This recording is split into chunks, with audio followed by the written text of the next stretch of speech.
Conservative former journalist Anthony Furey takes a minute to chat with campaign volunteers after a door-knocking blitz in Don Valley West. His team is making a push in the last 2 weeks of this by-election to meet as many voters as possible. I want to turn the city around. I'm the father of 3 small kids. I care about the community. I grew up near the south end of the ward, and you know, this is a great area, Don Valley West, and we got to have a champion to bring some common sense, practical solutions to City Hall. Furey made waves in last year's mayoral by-election, surprising pundits by finishing 4th in that race. He says keeping bike lanes off major streets, fighting congestion, and ensuring City Hall is spending wisely are his priorities. Furey's drawn some high-profile attacks, including from former Premier Kathleen Wynne.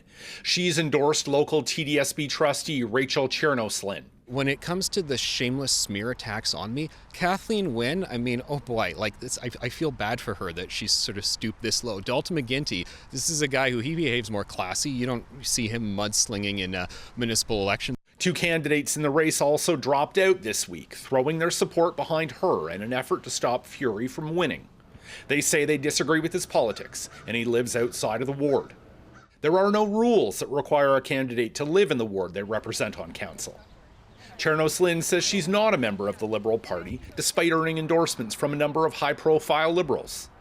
It's a 2-horse race between me and another candidate, and really if we were going to make sure that we have a strong local candidate and a strong local voice in place at City Hall for Don Valley West, they needed to support me and make sure that I bring a united vision for all of us. She says issues like community safety, congestion, and housing affordability come up at the doors.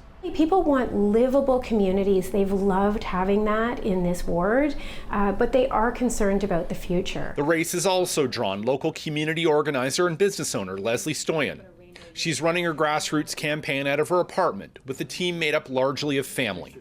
I saw that Ward 15 was potentially going to be controversial, and that big partisan politics were going to come in and make waves in our community. And I am very, very much for the fact that municipal politics needs to be nonpartisan, independent, by community change makers, people who love their city, people like me. This race fills a seat left vacant by the death of Jaye Robinson, the former TTC chair and civil servant. Her 26-year-old son Sam says he's running on a platform of investing in city parks to honor her work. Why I'm running is basically to continue on my mom's work and legacy. I saw the other candidates that are running. I don't believe they will continue her work to the same degree that I'll be able to. Advanced polling in the ward runs this weekend. The residents of Don Valley West go to the polls on November 4th. Shawn, Jeffords, CBC News, Toronto.